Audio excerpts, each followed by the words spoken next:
Bonjour.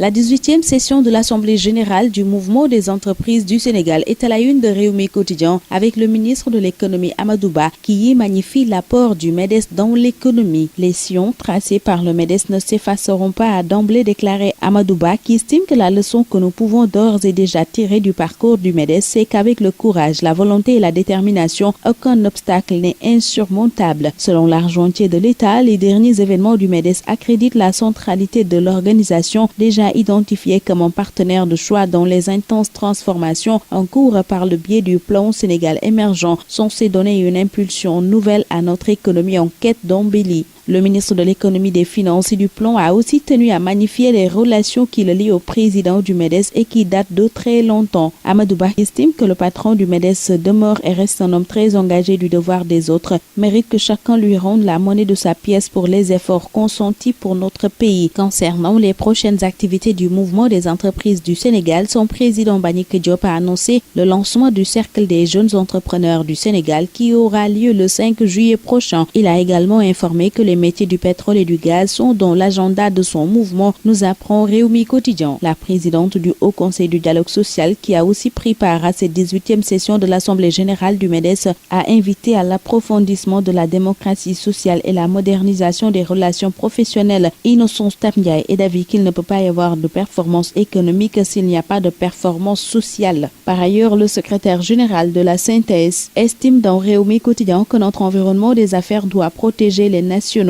Mody Guiro, qui était l'invité du Grand Oral samedi dernier, est longuement revenu sur la fête du travail célébrée le 1er mai dernier et le bilan du président Sall par rapport à la satisfaction des doléances des travailleurs. Pendant ce temps, Dakar Times révèle qu'en Afrique, la corruption détruit le quart du PIB. Elle nous coûte 79 920 milliards de pertes par an selon ce journal, qui note que c'est plus que le budget du Sénégal et de l'ensemble des pays de l'UEMOA qui part ainsi. Plusieurs anciens chefs d'État sont poursuivis pour des faits de corruption. Et au Sénégal, l'ancien directeur général du port autonome de Dakar, Cheikh Kanté, est en procès avec le journal Dakar Times, rappelle ce quotidien qui informe par ailleurs que la SAR octroie un marché d'environ 235 milliards à Itok. Justement, Source A livre le rapport sur l'exercice clos 2017 de la Société africaine de raffinage qui pointe du doigt un marché de 200 milliards filé à Itok. Et ce journal rapporte les 3 raisons qui ulcèrent les commissaires aux comptes. Ils indexent d'abord le fait qu'un marché d'au moins 200 milliards de francs CFA portant sur un contrat de 465 000 tonnes de butane pour Itok a été filé à International Trading Oil and Commodities de Baba Diao sans le moindre appel d'offres. Mais aussi, ils disent ne pas comprendre que le conseil d'administration de la SAR n'ait pas été informé de l'attribution du dit marché. Les commissaires aux comptes disent également que le contrat a été établi de manière à défavoriser la SAR qui risque presque de se retrouver en position de soumission face à Itok, révèle Source A. Libération nous apprend pour sa part que la DIC fouille la SAR suite à des soupçons de malversation présumée. L'enquête vise particulièrement les conditions dans lesquelles le gré à gré de 400 milliards en faveur de Oryx a été signé. Des sources autorisées précisent que cette enquête a été déclenchée suite à une plainte déposée par Locafrique Holding qui contrôle 34% des parts de la SAR, révèle ce journal qui signale que Locafrique ouvre aussi un autre front à Londres.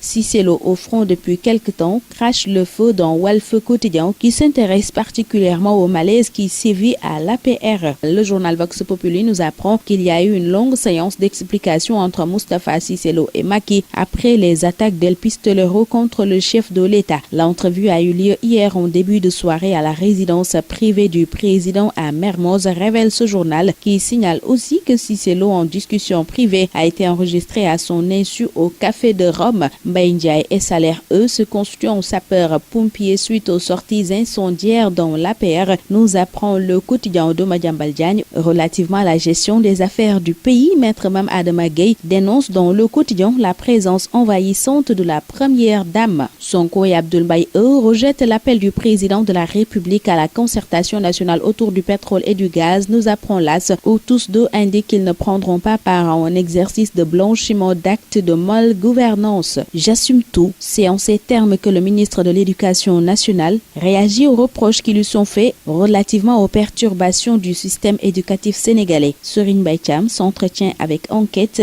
L'accident mortel qui a emporté Papis de Guelongal est aussi au menu des journaux parus ce jour. Péage à mort, titre l'Observateur, qui signale que l'artiste est la dernière victime d'une série d'accidents mortels. Et dans ce journal, l'ancien député Cheikh Oumar Sy annonce un collectif citoyen qui va saisir le procureur de la République. L'Obs livre aussi les assurances de Didier Payerne, directeur opérationnel de l'autoroute à péage, qui indique que l'éclairage devrait être mis en place dans un avenir proche.